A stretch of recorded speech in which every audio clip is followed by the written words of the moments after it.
Vamos orar, pessoal.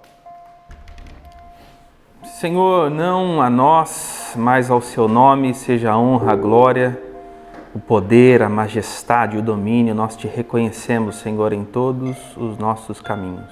Muito obrigado por este evento, muito obrigado por esta reunião e que em tudo o seu nome seja glorificado, Senhor. Que o seu Espírito esteja ministrando no nosso coração e que acima de tudo o seu nome seja glorificado. É em nome de Jesus que nós oramos, Senhor. Amém. Eu iniciei uma faculdade de teologia em 2003, aluno de teologia, e por quase 8 anos servi no Ministério Jovem da igreja da qual eu fazia parte. Me formei em 2006, 2007, e trabalhando com as pessoas, se envolvendo com elas, fazendo parte do dia a dia, dos conflitos que estão na cabeça dos jovens, lidando com a parte da liderança, a fundamentação doutrinal, o ensino da palavra, o rigor com aquilo que se ensina. E sempre eu senti uma escassez, sempre senti falta, sempre percebi uma ausência de reflexão, especificamente nesse tema que nós vamos falar sobre essa noite, que é a questão da doutrina da perseverança. Eu fiz uma faculdade presbiteriana, muito embora tive professores liberais, tive professores calvinistas, a maioria deles eram presbiterianos. E eu passei durante o seminário todo sem ler apenas uma obra, sem sequer entrar no tema. Muito talvez em nome daquilo que se esperava de um curso de teologia naquela época, que buscava ser reconhecido pelo MEC, nós estávamos mais interessados em estudar antropologia, sociologia, filosofia, etc. E depois no ministério da igreja da qual eu fazia parte, sempre este assunto, quando você precisava pregar ele, era problemático. Você tinha que dar explicações, você tinha que falar sobre o seu posicionamento. E quando, com a liderança, com os pastores, com as pessoas que ocupavam posição de ensino, também o assunto sempre era passado de soslaio, ou seja, com rapidez, sem tanta reflexão, sem tanto pensamento aprofundado sobre a questão. E nessa experiência de ter uma escassez sobre esse assunto, a gente faz esse exercício solitário, não é verdade? Nós queremos estudar, pesquisar e comecei a estudar o assunto por conta própria. E depois de muitos anos estudando sobre o assunto, entendi que é relevante para a igreja. Isto é, a gente precisa de um tempo, de um momento em que nós possamos sentar e falar sobre o assunto, sem as grandes paixões, as grandes emoções que, em geral, esse assunto suscita.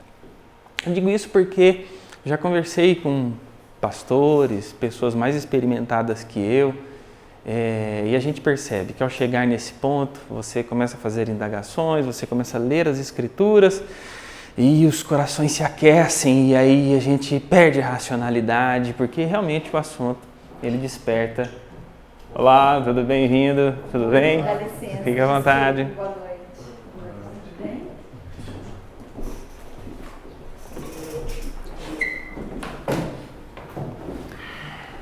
bem? Resumindo, foi essa jornada solitária, percebendo que o assunto era extremamente complicado, porque a simples menção sobre o assunto sempre foi um elemento problemático, muito complicado, sobre o assunto da apostasia, o assunto sobre a perseverança, o assunto sobre a segurança que o crente pode ter acerca da salvação.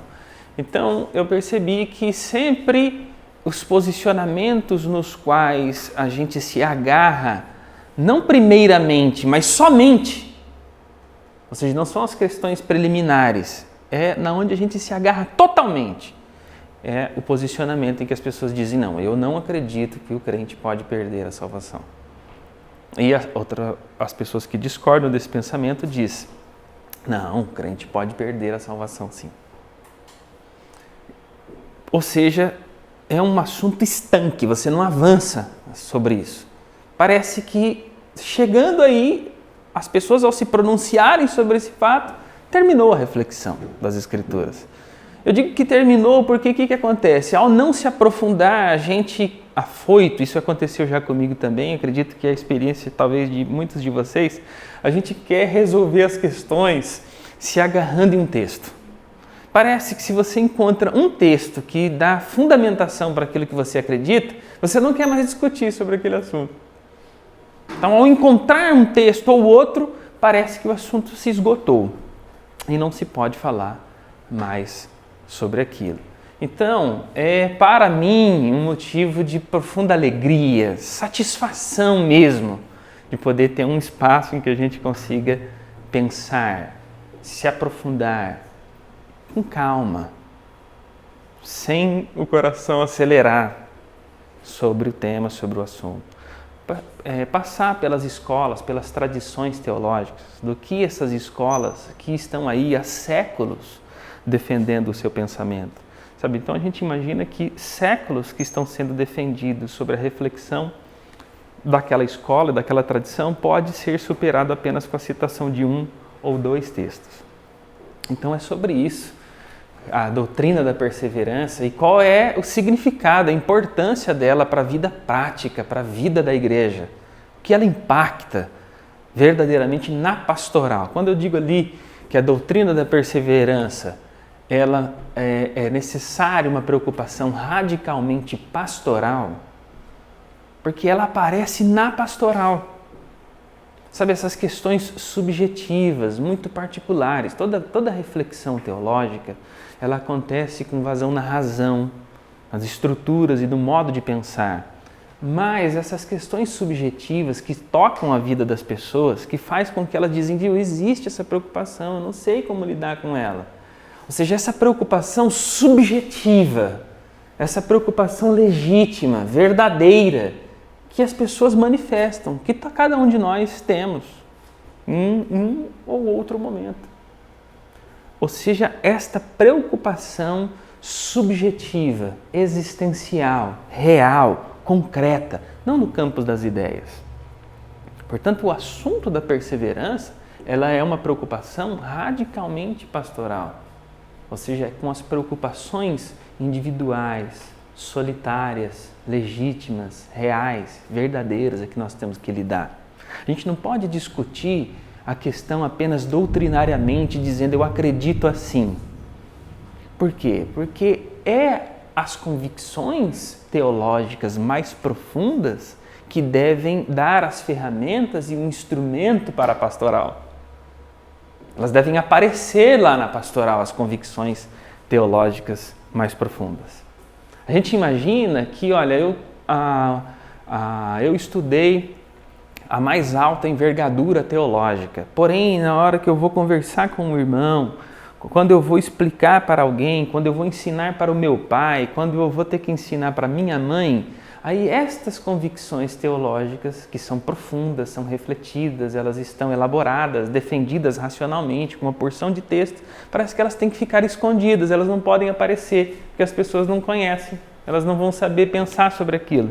É muito complexo, elas não vão conseguir entender tudo aquilo que eu quero ensinar. Mas é justamente estas convicções teológicas mais profundas é que deve equipar o pastor ou aquelas pessoas que lidam com o sofrimento real e concreto das pessoas, é que devem estar auxiliando elas no exercício da atividade pastoral. Portanto, eu fui num congresso com esse rapaz chamado Jerry Walls e ele disse uma coisa muito importante, que é esta frase aí: as convicções teológicas mais profundas devem estar presentes na pastoral. Elas não podem estar escondidas, porque se elas têm de ficar escondidas na pastoral, a gente tem que questionar as nossas convicções teológicas mais profundas. Por que elas têm que ficar escondidas? Por que elas não podem agora serem ditas, já que elas são a verdade? Por que a gente tem que esconder, então, a verdade das pessoas. Este é um elemento muito complicado para quem trabalha com a questão da teologia, para quem se aprofunda na questão teológica. A gente tem que se preocupar. Poxa, eu quero ter o conhecimento, eu quero ter a profundidade para ajudar as pessoas, para servir a igreja de Jesus Cristo, ou eu quero vencer uma disputa teológica, ou eu quero fazer um vídeo para a internet, ou eu quero fazer uma lacração que no final do vídeo coloca um óculos escuro no meu rosto lá e que eu toco uma música. Quem trabalha com a questão da teologia, da reflexão teológica, faz para a igreja, para servir a igreja. No reino de Deus é diferente de todas as outras agremiações. Todas as outras agremiações, aquela pessoa que tem mais conhecimento, que tem mais desenvoltura, que tem mais sabedoria, é servida por aquela que tem menos, por aquela que sabe menos. Mas no reino de Deus, na igreja, não é assim. Aquele que sabe mais é servo de quem sabe menos. Aquele que conhece mais é servo de quem conhece menos. Aquele que tem maior proeminência é servo daquele que tem a menor. Jesus nos ensinou isso, não é verdade? Quem é maior? Quem serve à mesa ou quem é servido? Os discípulos diziam, olha, maior é quem é servido. Ele dizia, pois é, todavia entre vós não será assim. O maior servirá ao menor. Então, a preocupação ela tem de ser pastoral, tem de servir as pessoas, resolver os problemas que elas têm no seu cotidiano. Isso é importante para que nós fundamentemos a reflexão. Se você não tiver esse norte metodológico, a gente vai ter uma teologia que é o que nós estamos assistindo muito recentemente, né? De uma era pós-cristã que está batendo nas nossas portas, cuja igreja não tem um discurso significativo e relevante, porque ela já não mais consegue falar com as pessoas. Tudo que elas conseguem fazer é uma questão motivacional, é apenas uma questão de um conhecimento novo, um sentimento diferente. Eu sempre digo isso, é uma coisa impressionante. Eu tenho só 40 anos e eu já vi tanta coisa na igreja. Eu já vi que o Papa era o anticristo, que aqueles símbolos seria a nova ordem mundial, e as coisas vão passando e as coisas elas se renovam. Isso ganha um certo ressignificado, porque outras coisas vão alcançar, vão substituir isso, né? Ou seja, não é o cartão de crédito mais, agora é uma outra coisa que vai surgir aí no lugar para ser o chip, enfim. São todas essas coisas que a gente vai fazendo de modo a criar sentimentos, sensações nas pessoas, mas a gente esquece de que a igreja verdadeiramente precisa pastorear as pessoas. Pois bem, essa é a doutrina reformada, a doutrina calvinista. Eu coloquei ali reformada ou calvinista porque todas as vezes que você escuta o termo reformado, em geral, a grande maioria das vezes está se referindo à escola calvinista. Quando você escuta, olha, a teologia reformada pensa assim, em geral, é a doutrina calvinista. Em que pese o fato de nós termos inúmeros reformadores e o termo, vamos dizer assim, estrito sensu, por assim dizer, é questionável, porque muita gente se acha reformado e não calvinista, mas na nossa reflexão aqui é importante para que, no decorrer delas, todas as vezes que aparecer a expressão reformado ou calvinista são sinônimos. Tudo bem? Toda vez que você escuta, olha, o pensamento reformado diz isso, é o pensamento calvinista. Os calvinistas ensinam que a perseverança é inevitável. Veja, quando você vai conversar com uma pessoa que ela não é reformada, elas dizem assim, os calvinistas ensinam que o crente, uma vez salvo, salvo para sempre. Veja, isso é um conhecimento que não esgota a reflexão calvinista. A reflexão reformada é muito mais do que isso. Muito embora isso não seja necessariamente contraditório ao que os calvinistas ensinam, certo? Mas é a periferia do conhecimento. Ela é muito mais exercitada, ela tem muito mais envergadura. Ela não quer dizer isso. Quando as pessoas dizem, olha, os calvinistas, veja bem, eles ensinam aí que uma vez salvo, salvo para sempre. Eu digo isso porque, imagina, um pastor pregando, ele se utiliza desse expediente. Porque as pessoas que estão ouvindo ele, normalmente o consideram uma pessoa formadora de opinião e tal. E quando ele fala assim, Veja bem, nós temos que ter cuidado com o pensamento calvinista, porque eles ensinam que uma vez salvo, salvo para sempre. Cuidado com isso. Essa forma teatral que é utilizado na oratória, ela serve inicialmente para gerar um certo receio, um certo alerta nos seus interlocutores. Mas repito, tá vendo? A gente tem que respirar com mais calma e entender o que os calvinistas querem dizer, o que a fé reformada quer dizer com a perseverança inevitável. Perseverança inevitável é o que eu acredito que defina melhor o que eles querem ensinar. O que os reformados querem ensinar é o seguinte, que a perseverança no regenerado, a pessoa que creu em Deus, que experimentou o novo nascimento, que tem a experiência de que Cristo é a sua vida, teve a sua mente carnal trocada pela mente de Jesus Cristo, que tem comunhão com o Senhor, ele vai perseverar inevitavelmente. Nada pode demovê-lo de perseverar. Não é que ele tenha fé e ele está salvo. Ele pode fazer o que ele quiser, que não tem problema mais. Uma vez que ele creu lá, ele recebeu todas as dádivas de Cristo e agora ele pode viver do jeito que ele quiser, que nada vai acontecer. Isto é uma forma equivocada de representar o pensamento reformado. Os calvinistas querem dizer o seguinte, que o crente regenerado permanecerá em fidelidade, em devoção, em amor a Jesus Cristo até o final da vida. Ele continuará crente. Ele continuará fiel. Certo? Então isso é importante para a gente já conseguir, de cara, remover alguns preconceitos que existem. Caso eles existam, a gente precisa quebrar justamente esse primeiramente. Então, os pontos principais que os reformados querem ensinar, defendem com bastante convicção, é que a perseverança está necessariamente relacionada apenas com aquelas pessoas que foram regeneradas. Uma pessoa que não é regenerada, ela pode vir para a igreja, ela pode tomar a Santa Ceia, ela pode se batizar, mas se ela não foi regenerada, como é que essa pessoa vai perseverar? Porque a perseverança está relacionada com os regenerados. Então, se uma pessoa, vamos dizer assim, ela apostata, é porque não era regenerada. Porque a perseverança está intimamente ligada, atrelada com as pessoas que foram regeneradas. Então, as pessoas regeneradas não podem tornarem-se não regeneradas.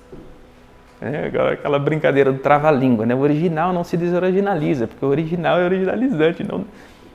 Então, as pessoas regeneradas não se desregeneram. Então, elas vão perseverar até o último dos seus dias. As pessoas então regeneradas certamente perseverarão. É isto, em linhas gerais, é isso que a escola reformada quer dizer, que quando ela diz um crente não perde a salvação. Um parênteses aqui, muito interessante isso. Suponha que eu esteja com essa caixa e ela esteja cheia de ovos e eu tropece e ela caia. E aí eu digo, eu perdi os ovos. Ok? A ideia de perder a salvação, ela tem um equívoco na linguagem. Porque dá uma sensação que a pessoa não queria perder aquilo. E aí ela lamenta o fato de ter perdido.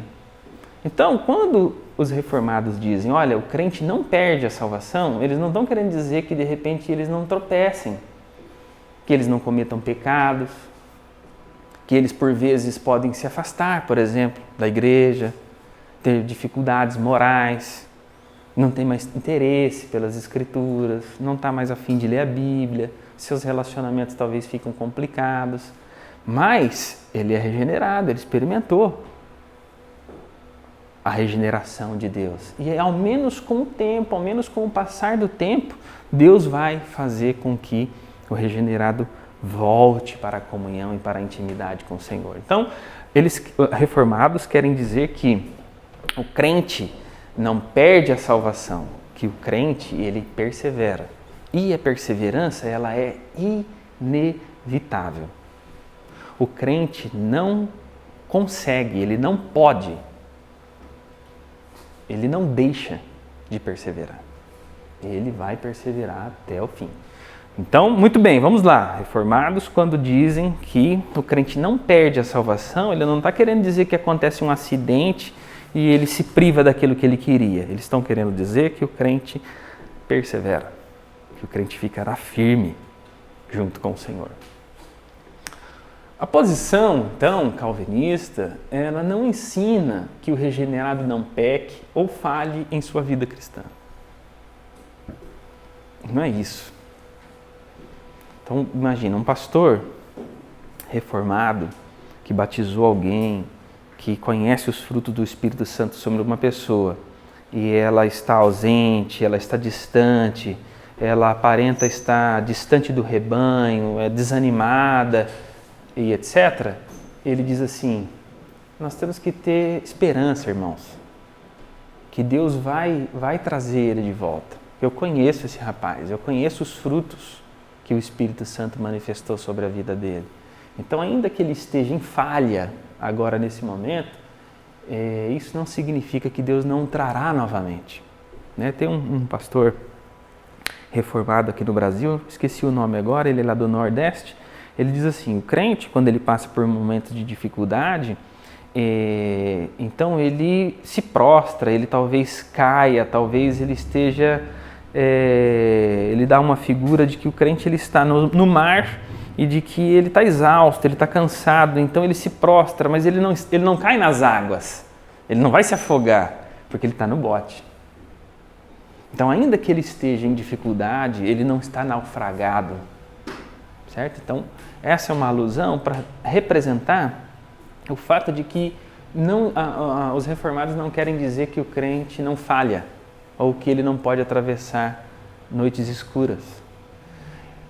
Calvinistas, os reformados, não sustentam que os regenerados, por vezes, não se afastem da vida piedosa e devota ao Senhor. Às vezes acontece.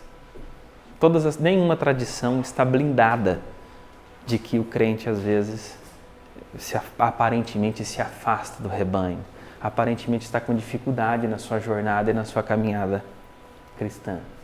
E também não sustenta que uma pessoa é salva a despeito da evidência do contrário. Isso aqui é importantíssimo.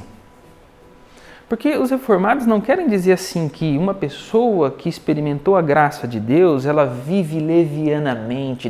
Ele fala assim, esse rapaz está correndo risco. Se ele morrer hoje, ele vai para o inferno. Ele corre um risco de apostatar. Deveria falar, né? Eu acho que sim. Eu acho que ele deveria pegar o telefone. Mesmo com essa convicção dele, eu acho que ele tinha que... Enfim, né? Não, tudo bem. Eu entendo perfeitamente. Sei exatamente como isso funciona. Mas esse moço, ele está fora da igreja até hoje. Eu não tenho informações se ele continua tomando o santo daime, indo para essas outras reuniões, enfim. Se ele continua com uma vida leviana, se ele trata os seus relacionamentos de forma superficiais, como ele disse para mim na época. E isso é o contato com a teologia prática, com a convicção teológica profunda, reformada, de que o indivíduo vai voltar, porque ele é um crente. Acontece... No começo você não usou o exemplo de que um calvinista saudável, reformado saudável e sério com a palavra, ele também fala que se a pessoa não dá esses frutos, assim, pode ter dado, ter tido algum contato, mas se não dá, eles afirmam que nunca foi um eleito do Senhor. Não tem essa convicção? Então, mas acontece que não dá para se pronunciar, porque vamos pensar desse rapaz aqui, se ele voltar, o pastor vai falar pra gente que, tá vendo como é que ele era eleito? Ele voltou mesmo. Mas se não voltar... Então, mas eu digo, tá vendo? Ele não consegue falar agora. Entendi. Ele não consegue dizer que esse moço não é um eleito. Deveria dizer que essa é uma consequência caso ele não dê frutos de arrependimento. Então, mas segundo, o moço já creu. Ele já se arrependeu, ele já é regenerado. Ele batizou esse moço, entendeu? E aí é o que eu estou dizendo, até hoje, esse moço não se tem notícia mais dele. Eu repito, eu não sei se ele continua, mas com a igreja ele não tem nada. Esse é o ponto. Vamos pensar por hipótese. É só uma hipótese. Pensar às vezes nos perturba, mas é uma hipótese que a gente tem que levar em consideração. Por hipótese, esse moço morre hoje. Por um motivo desconhecido. E esse pastor tem que fazer o funeral dele. Ele vai falar isso aqui, ó.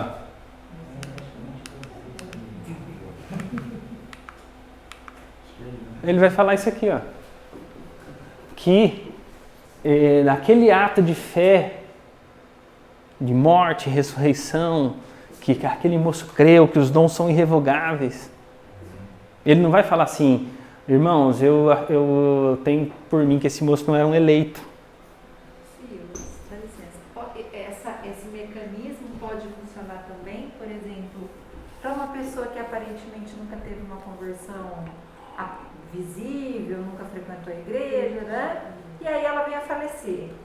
E aí fica aquele desconsolo da família, né? Uma hipótese também que é crente. Aí agora, né? Será que essa pessoa foi salva ou não foi salva? A gente ouve também muito isso. Pode ser que no último minuto... Sim.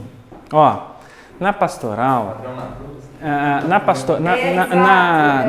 Na hora de você lidar com as dúvidas subjetivas das pessoas, vão aparecer muitas situações limites. Que a reflexão teológica, que os pensadores não conseguiram, eles não deram conta disso. A gente dá conta do pronunciamento objetivo. Sabe, tá vendo? A pastoral, ela vai colocar para você problemas, limites, que você simplesmente não tem uma resposta para aquilo. Entendeu? Por exemplo, eu tenho um teólogo que eu gosto muito dele, ele se engajou na morte do Hitler. Toda vez que a gente está conversando com isso, o cara fala, você gosta lá do Bonhoeffer, olha o que o Bonhoeffer fez. O cara se engajou lá num movimento lá para tentar matar o Hitler. Tá certo isso aí, Silas? O que você tem para me dizer um negócio desse? Então, é uma situação limite que, dada a profunda pressão, morticínio, assassinato, holocausto, é uma situação que a reflexão teológica, de forma objetiva, calma, por cima da mesa, fazendo a leitura dos livros, você não consegue dar. Sabe, por isso que eu digo que a pastoral, ele é o cerne da coisa. Porque... Nessa hipótese que eu te coloquei, desculpa, mas nessa hipótese que eu te coloquei, se aproximaria esse... Então, mas nessa hipótese que você me deu, eu poderia dizer assim, realmente ninguém sabe qual que é o último motivo, o último momento entre aquela pessoa e Deus. E não é verdade mesmo? Verdade. Quem que sabe isso? Ninguém sabe. Ou seja, o que ia no coração da pessoa naquele momento em que ela ficou sozinha, ela e Deus. Então, tá vendo? É uma situação limite que dá pra gente se pronunciar sobre ela, mas não dá para catalogar ela objetivamente. Mas a pastoral nos coloca esses problemas. A pastoral nos empurra para esses negócios. Eu não sei se a gente já está avançado no horário, o Henrique deve estar verificando lá. Então, vamos com esse exemplo aqui. Esse exemplo que eu disse para vocês foi convivendo com pastores reformados. E depois, ou seja, eu não tinha contato com a alta teologia reformada. Posteriormente, depois, quando eu fui ler o Agostinho, quando depois eu fui ler as confissões reformadas, a Confissão de Fé de Westminster, né?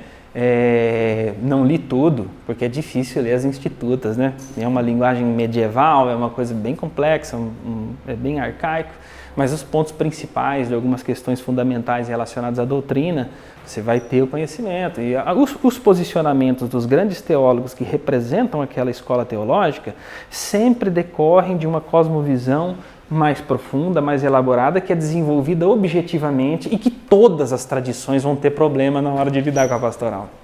Não tem uma tradição que você diz assim, essa aqui lida pastoralmente melhor, ela não tem problema nenhum, ela não tem defeito nenhum. Não, todas as tradições têm esses problemas. Uma coisa em teologia que a gente tem que abandonar desde cedo é que, em geral, né, quando eu fui jovem também, eu fiz isso, como eu disse para vocês, fui no seminário, fui estudar teologia e tal.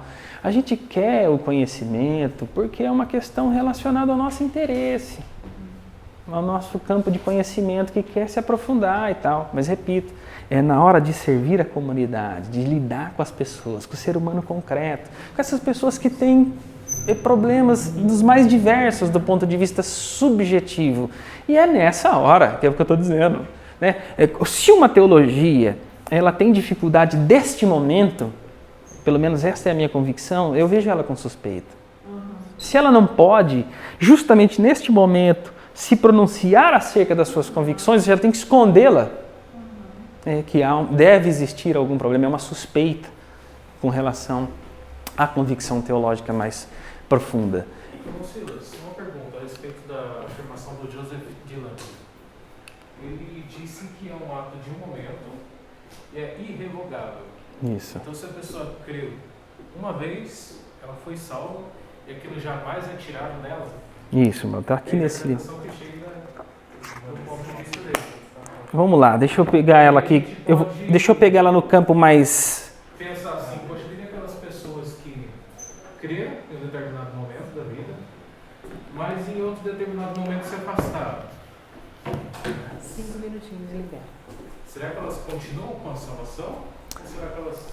Vamos lá. Além dos livros, eu tive contato apenas com um pastor de verdade, assim, tete a tete, que acredita assim. Eles, de fato, sustentam e defendem justamente isso do jeito que você interpretou.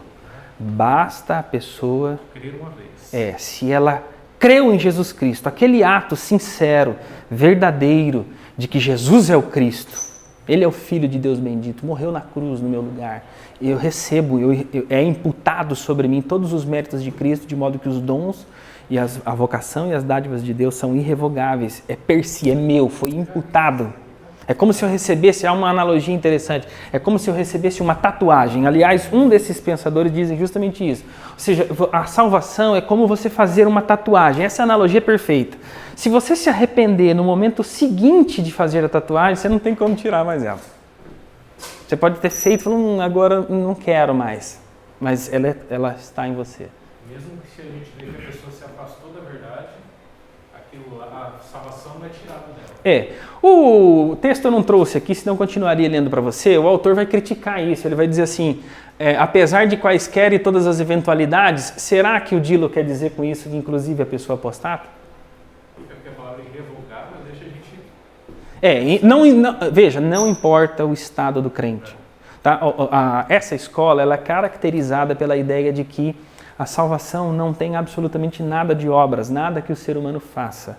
Pode impedir, pode apagar, pode desfazer aquilo que Deus fez na pessoa a despeito da continuidade da vida delas. Tá. Repito, tá? Essa escola ela tem essa pegada aqui, ó. O regenerado não pode deixar de ser regenerado. Então o que acontece? Você já viu um filho de Deus no inferno? Como pode um filho de Deus ir para o inferno? Tá? Eu estou fazendo essa exemplificação de modo que é assim que é ensinado. Então, do jeito que é ensinado, ela alcança o coração de muitas pessoas para que elas creem dessa forma. Porque é assim que você faz, é persuasão, não é? Por exemplo, a ovelha de Jesus não pode deixar de ser ovelha. Então, se a pessoa foi ovelha de Jesus, não é dito que Jesus dá a vida pelas suas ovelhas? Como pode o sangue de Jesus Cristo ser derramado no inferno? Como pode essa pessoa ir para lá?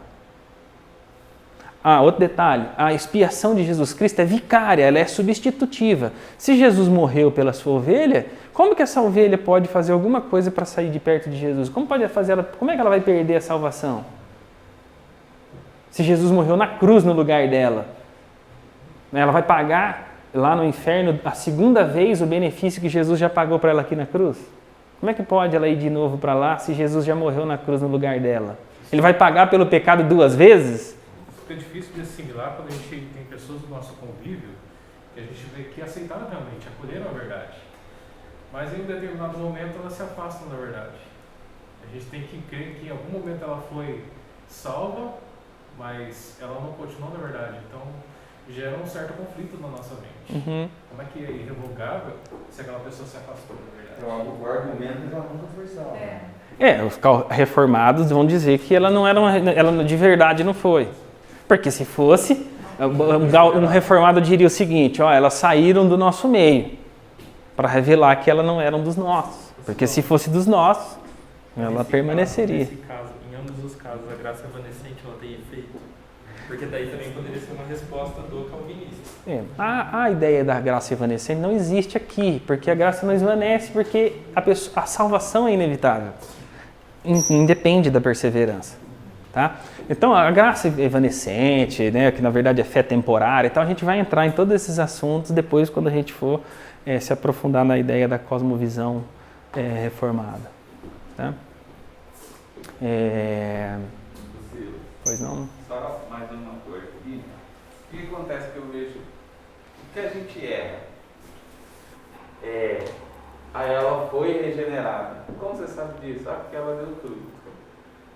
Eu acho que esse ato de dizer se ela foi regenerada ou não pode acontecer. Eu não tenho que dar esse julgamento. Por exemplo, ela ficou na igreja, foi batizada, então ela foi regenerada. Então ela saiu.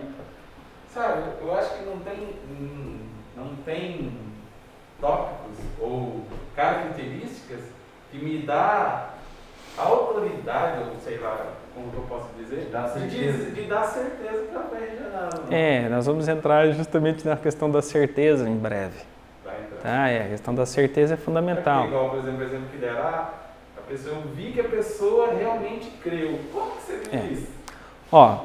Esse ponto ele precisa ser muito bem assimilado pela gente. Um ponto primeiro aqui, que a questão pastoral ela nos coloca situações limites que a gente não consegue dar conta com ela, é um ponto. Segundo, que a vida ela é muito dinâmica. Tem pessoas que realmente nunca acreditaram e vão para a igreja. Isso é uma possibilidade? Claro. É verdade que muitas pessoas podem não ter tido experiência nenhuma com o Senhor Jesus. O que eu quero dizer é que a realidade é muito dinâmica, você precisa considerar todas essas possibilidades e não fazer uma visão estanque da coisa, dizer, toda vez que acontece esse fenômeno significa que a pessoa não era crente, entende ou não? Não, existe a possibilidade da pessoa não ter sido crente. Porque é real, muitas pessoas vão para a igreja, se familiarizam com a questão do cristianismo, Jesus é um cara legal e tal. Mas na hora de chamar Jesus de Senhor, que é um problema, né? Quando Jesus se aproximou de Pedro da ressurreição, ele não disse assim, Pedro, eu te amo. Ele falou, Pedro, você me ama? Você me ama, Pedro? Porque Jesus amar as pessoas, a gente sabe. O que eu quero dizer é que, vamos agora para o nosso coffee break, o que eu quero dizer é que a realidade ela é extremamente dinâmica, você precisa considerar todas essas possibilidades e não apenas considerar uma ou outra possibilidade. Eu considero a possibilidade de muitas pessoas não ter sido verdadeiramente regeneradas e que, portanto, elas não apostatam de coisa nenhuma porque elas nunca foram regeneradas. Mas eu considero a possibilidade também da pessoa realmente ter sido regenerada, ter conhecido verdadeiramente Jesus, ter uma consciência que transforma o coração pela mente renovada em Cristo Jesus e pedir a sua parte da herança. Eu acredito nessa possibilidade. Mas, enfim, eu também considero a possibilidade das pessoas nunca terem experimentado o Evangelho virado as costas, por assim dizer, ou seja, é uma forma de interpretar a realidade, dizer que aquela pessoa nunca acreditou. E existe isso? É uma possibilidade. E eu preciso considerar tudo isso na questão da pastoral. Eu não posso dizer, não, essa pessoa creu sim. Quando você diz assim, eu tenho que ver sempre com suspeita, porque daí, tá vendo? Vai aparecer a questão da certeza. E a questão da certeza, esses debates, eles são mais complexos, né? É por isso que essa reunião que eu fazia, ela sempre foi em um dia. E eu sempre percebi que ela ficava estrangulada. Então, conversando com o Henrique, vamos fazer em 2 dias, com mais calma, com mais tranquilidade, para a gente tratar os pontos com mais calma. Porque vai chegar um ponto de tensão que vocês vão começar a fazer mais perguntas. Não, mas e ali? Como é que funciona? Não entendi desse jeito. Então, por isso que eu estou gastando bastante tempo, com bastante calma, explicando as 2 cosmovisões teológicas que existem, para quando a gente entrar naquela que gera mais gelo no nosso coração, que gera, nossa, os arminianos são monstros humanistas, eles acreditam que o crente perde a salvação, que ora Deus ama ele, ora Deus não ama, a margarida, etc. E quando a gente for entrar nessas questões, aí a gente faz de forma mais demorada, com mais calma.